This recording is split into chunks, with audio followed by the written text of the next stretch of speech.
Welcome to Rainier Avenue Radio. This is Afternoons with Monique, recording live in Seattle, Washington, every Thursday at 1 p.m.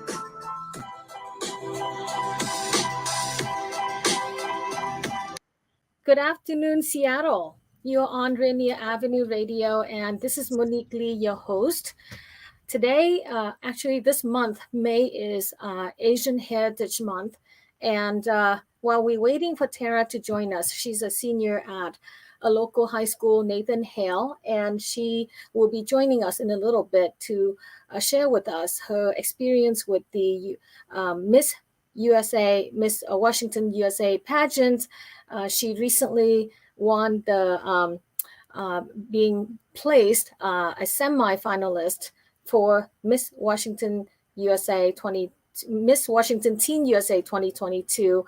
She's a current Miss Seattle Teen USA 2021, and also an advocate for anti-Asian hate issues. So it is Asian Heritage Month, and recently, last Sunday, May 1st, I'd like to share with you a little bit about a recent event that I had a chance to host to celebrate the community and the API community. Oh, Tara is joining us now. Please welcome to my show, Tara Gardner, my daughter. Hi, Tara. How you doing, honey? Good. How are you? Okay, doing good. So I understand that you don't have class right now, so you had a few minutes to talk to us about your experience with the recent event with the. So I introduced you while waiting for you with the audience that you recently placed semi-finalist in the Miss Washington Teen USA, and you're currently holding Miss Seattle Teen USA 2022 title. Or is that 2021? I could never know for sure. But you were both on both shows, and were Miss Seattle Teen USA for both last year and the year before, right? Right. Okay. So recently, an event that was quite shocking that happened in the pageant with one of your fellow contestants, and I thought I would take this opportunity to bring awareness to a very important issue with teens as well as pageant contestants. And I hope you will get a chance to share with our audience a little bit on your perspective about this. So can you tell me, we talked about this a little bit before. Her name is Kylia Posey, right? Did I say that right? Okay. Yeah, Kylia Posey. Why don't you tell our audience a little bit about what just happened recently with her? It was just recently confirmed that she actually commits suicide, and she was the second runner-up in the Miss Washington Teen USA contest. She was a really sweet and genuine and seemingly very happy girl. She was like the life of the party. And I'm glad that I got to spend those moments with her when I was able to be next to her on stage and spend time backstage with her, because she was just such a bright person, and it was just like so nice to be in her presence.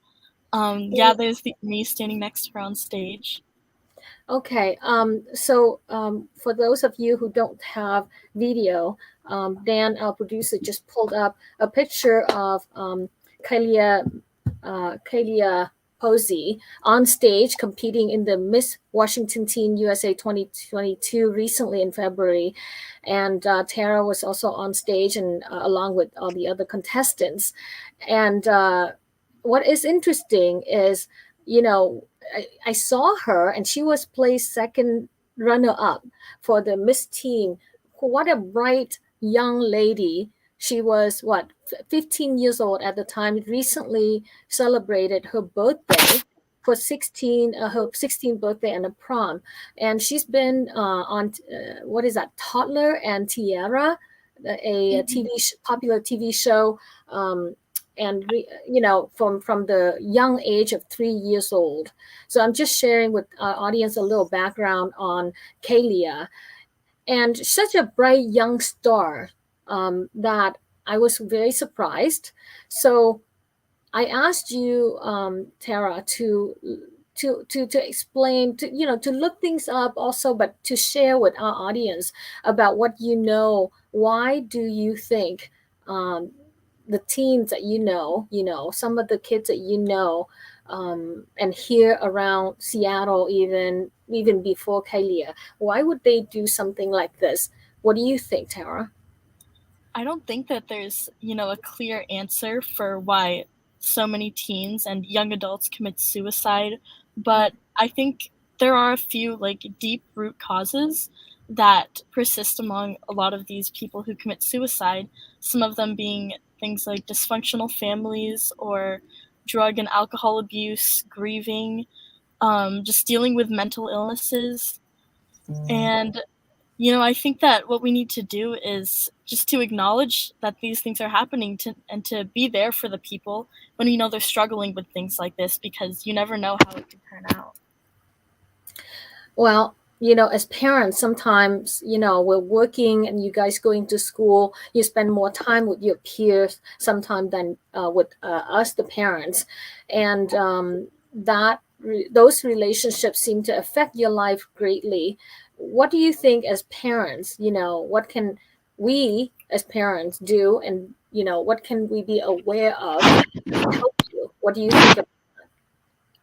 I think it's important to know when to step in, and also just to normalize seeking professional help.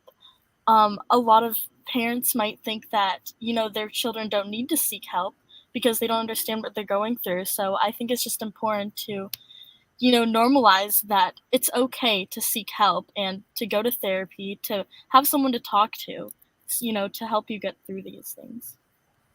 That's a very difficult thing. I know that, there are some adults in the United States also, that seem to have everything that is going great for them.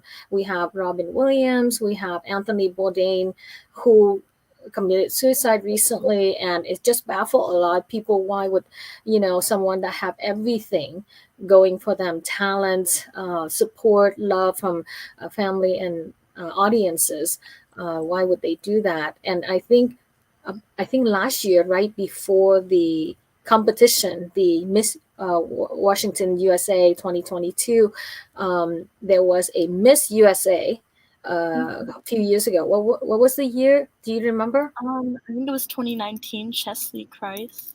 Mm-hmm. She also committed suicide, like pretty recently. Right, jumping off some 20 floor window, and really devastated a lot of contestants and also friends and family. So it seems like it is a very difficult issue for the community to grapple with. So next week, I'm going to bring on a psychologist and a mental health expert to talk about the mental health issue in this country. So I'm going to mention her name at the end of the show. But while we are talking about the subject, let's move to a subject that maybe you are more familiar with, because mental health is one of those things that requires a little bit more in-depth understanding of the issue than. And I know you're 18 years old and you're very mature, but we'll reserve it for the expert next week. But I'd like you to share with our audience your experience in the Miss Washington Teen USA 2022. What was that like?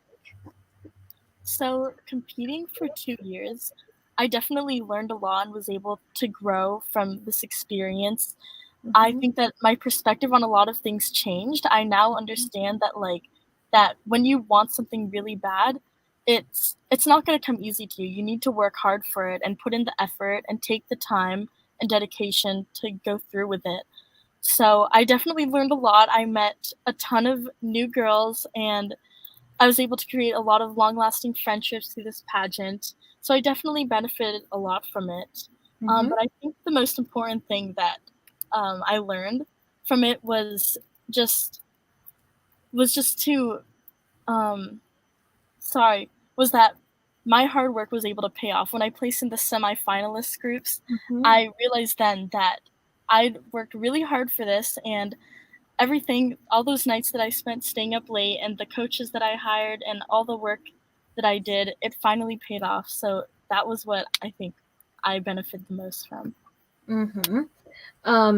What about lessons learned? What would you differently in order to? Are you going to?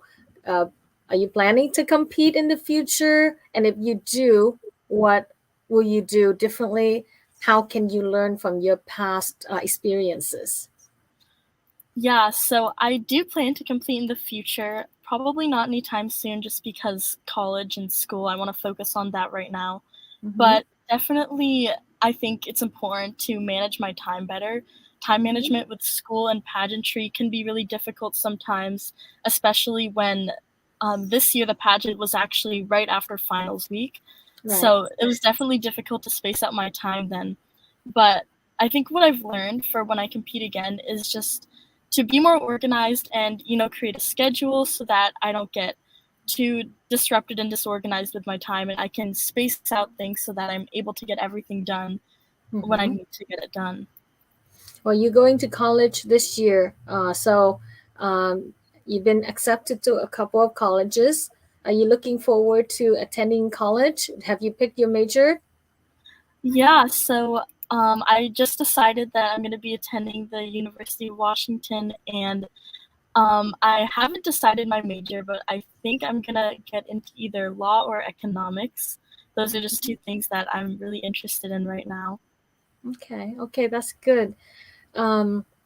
What would you say about the teens and the young women that would like to compete in these pageants? I mean, we don't have a bunch of time, but I think we talked about the pressure that's being placed on pageant contestants, and some people saying that competing in pageants made people have these pressure and made them suicidal, kind of faulting the pageant group as the reason why this happened to back to Kaylee Pawsey, who just passed. So what do you think about that? I think there are a lot of misconceptions about the pageant system. Many people think that it's all about looks and that these girls, you don't see who they are, but really, I think a pageant system is a great way for a girl to have her personality really come out and for her to get used to being comfortable with herself. A lot of people think that pageantry is the reason that many girls develop eating disorders or suicidal thoughts. But I think it's important that we don't blame it on pageantry, but look at the deep root causes. Many of these girls come from, a previous history of mental illnesses or dysfunctional families, things like that. I think we need to focus on the root causes if we want to eliminate these teenagers committing suicide. Well, of course, I also share with you, Tara, about the effect of taking medication, how it creates certain suicidal tendency thoughts, and to be careful about that. And maybe family dynamic is one, but also many circumstances that is difficult to discern. So the devil is in the detail. So we cannot fault a whole group generalizing the entire system just for a few exceptions like this. So, okay, well, we're going to move to a second subject. Recently, you attended the API Heritage Month celebration with me. Dan, can you pull up some of the slides to share with our audience about the API Heritage Celebration Kickoff? Okay, so here is a little plug for API community because it is API Heritage Month. On May 1st, last Sunday, we had a program to kick off the month of celebration at the Seattle Center House, Amory Hall. And the program happened annually for the last 22 years or so. And it was between noon and 5. And I mentioned it in the last two or so episodes about this program, but now it just happened. There were 16 ethnic groups that came and celebrated with us, with many wonderful acts, dances, and Dan, can you move to a couple of slides so that people... Oh, this is the group of chefs. So let's pause here for a second so I can explain to the audience what we are doing here. So Tara is in this picture along with 6 other chefs. Okay. Tara, can you tell the audience what this program is about? I mean, I know I emceed it, but you were there to assist me with the chefs handing out their award. So tell us what happened here. So this was an annual Humboldt eating contest, and all of these chefs from across Washington would compete to see who could eat the Humboldt the quickest. It was a really fun and interesting competition, and Jack Wu, I think that's him standing in the middle with holding the plaque. He was the winner. Right, and this contest is called the Alan Tsugiyama Humboldt Eating Contest in honor of our API former or late leader Al Tsugiyama, whose name is also after a high school in South Seattle and a street named after him by the city council in Seattle. And this is a program. So the API Heritage Month celebration started by Al Tsugiyama when he was alive 20 some years ago at Seattle Center about 10 years ago or so. And the Humboldt Eating Contest was also started by him and the organizer at the time. And there's Al. Yeah, we will miss him. And I had the opportunity to have met and learned and mentored by Al while he was alive, and he was a selfless, giving individual that contributed greatly. His whole life was giving to the API community. So we honored him with the fun contest every year, and this is his 9th year, and I was asked to officiate it. So yeah, we had a great time, and so next year it will be May again. So if the audience are listening, here's the number. There were supposedly 5,000 to 6,000 people that came throughout the afternoon between noon and 5 p.m. on May 1st to celebrate with us. It was an amazing event with so many different ethnic groups coming together and, featuring their ethnic flavors, from dances to storytelling and poetry reading or book reading. Okay, we have a few more pictures. There's the Mariners Moose. So the Mariners was a sponsor of the event among many other people. So he was on stage and cheering everybody on. Okay, we have a couple more pictures, I think. Oh, we're out of pictures? All right. So I think Dan shared with us all the pictures that he has. So what about the API celebration that made an impact on you? Why you were there to help me, but what did you learn from that event, Tara? Well, I think it was really important for, to have the community get together every once in a while, and I got to see 16 different ethnic groups celebrate their different cultures, and I think it's just great for people to have, be able to see a variety of cultures and just see how different people celebrate.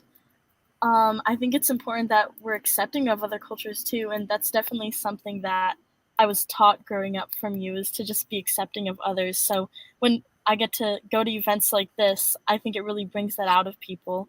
Mm-hmm.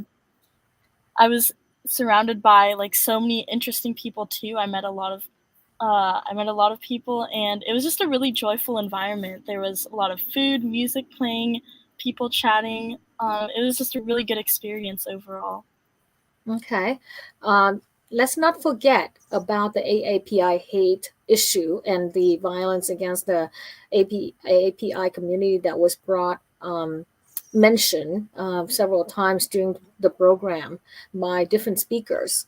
So, that is one of your that was your platform during the Miss Washington Teen USA.